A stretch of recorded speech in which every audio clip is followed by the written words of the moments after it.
বিএনপির লাস্ট কবে আপনাদের কাউন্সিল হয়েছিল? এই তো কত সালে হলো, 16 সালে না 18 সালে। দেখেন 16 সালে না 18 সালে, মানে কাউন্সিল কবে হয়েছে বিএনপির?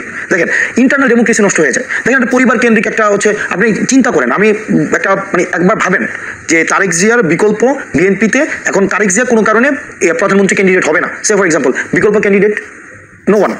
দেখেন এই যে নেতৃত্ব শূন্যতা তৈরি করে দিচ্ছে, এটা নেতৃত্ব শূন্যতা।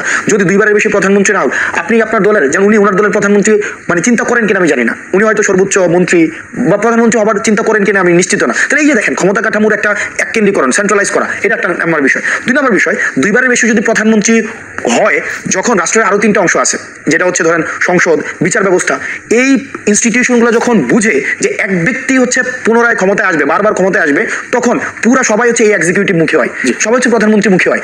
3 নম্বর বিষয় হচ্ছে, আপনি যখন আমরা হচ্ছে এটা ওয়েস্টমিনিস্টার সিস্টেম, আপনার ওয়েস্টমিনিস্টার সিস্টেমে তো নো কনফিডেন্স ভোট আছে, আমাদের দেশে নো কনফিডেন্স ভোট নাই। তাহলে এই যে দেশের ইন্টেনশনাল একটা নেতৃত্ব শূন্যতা তৈরি হয়, আবার হচ্ছে এখানে ইন্টারনাল ডেমোক্রেসিটা একদম নষ্ট হয়ে যায়, নতুন নেতৃত্ব গড়ে ওঠে না। 3 নম্বর বিষয় হচ্ছে এই যে ক্ষমতা কাঠামো এককেন্দ্রিক হয়ে যাওয়া, একদম রাষ্ট্রের বিচার ব্যবস্থা, রাষ্ট্রের আইন ব্যবস্থা, সেখানে বিএনপির সংকটটা কোথায়? আমি আপনাকে বলি, এখানে মব জাস্টিসের বিষয়ে আমার ব্যক্তিগত এবং আমার দলীয় এটা পরিষ্কারই সিদ্ধান্ত যে মানুষ আইন নিজের হাতে তুলে নেবে, এটাতে আমরা কোনোভাবেই সমর্থন করতে পারি না। দ্বিতীয়ত হচ্ছে যে গত 15 বছর আমি হাসনাতের এই বিষয়গুলোর সাথে অবশ্যই সহমত পোষণ করছি যে আজকে যদি এই রাষ্ট্র কাঠামোকে ধ্বংস করা যায়, একটা সই হাদিসের মধ্যে একটা হাদিস আছে খুব গুরুত্বপূর্ণ, যে যে অপরাধের সাথে জড়িত, তারা যে কাজে জড়িত তার সারা সহযোগী তারা একই দলভুক্ত।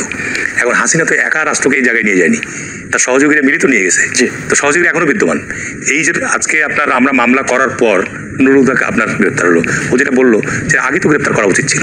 মানুষের মধ্যে তো ইমোশন আছে, মানুষের মধ্যে তো ক্ষোভ আছে, তো স্বাভাবিক কারণে ক্ষোভ বহিঃপ্রকাশ তো ঘটতেই পারে, এটা স্বাভাবিক। কিন্তু সরকারের উচিত ছিল, আপনি খায়রুল হকের মতো লোক দেশ ছেড়ে যায় কিভাবে? আমি মনে করি যে যারা এই 5ই আগস্টের পর এই সমস্ত বড় বড় অপরাধীদেরকে পালিয়ে যেতে সহযোগিতা, সেটাও ইনভেস্টিগেশন আসা দরকার। পরবর্তী যেই সরকারে আসুক না কেন, আমি হাসনাতের যে ছাত্র রাজনীতি করেছে তাদের জায়গা থেকে একটা শক্ত প্রেশার থাকা দরকার, কারণ আপনার যাদের কারণে রাষ্ট্র কাঠামোগুলো ধ্বংস হয়েছে তাদেরকে বিচারের আওতায় আনতে হবে। দ্বিতীয়ত কথা হচ্ছে যেটা আপনি 10 বছরের কথা বললেন, শুনেন, আমাদের এই উপমহাদেশের রাজনৈতিক যে প্যাটার্ন, আপনি ইন্ডিয়া বলেন, পাকিস্তান বলেন, বাংলাদেশ বলেন, এসব দেশগুলোতে কোথাও কোনো দেশের সংবিধানের মধ্যে আপনার এই প্রধানমন্ত্রীর আপনার মেয়াদকাল, বাংলাদেশে যেহেতু 50 বছরে এটা একটা সংকট তৈরি হয়েছে 2টা রাজনৈতিক দলের মধ্যে, যে কারণে বিএনপি কিন্তু আজকে সংস্কারের বহু আগেই নীতিগত সিদ্ধান্ত নিয়েছে যে পরপর দুইবার আছে। হ্যাঁ, তো এটা আমাদের এর মধ্যে আছেই। তো সুতরাং সেখানে মানুষ বুঝতে পারে না যে একবার গ্যাপ দিয়ে আরেকবার হবে, এই কথাটা অবশ্য মানুষ বুঝতে পারে না। এটা নিয়ে আমার মনে হয় আর বেশি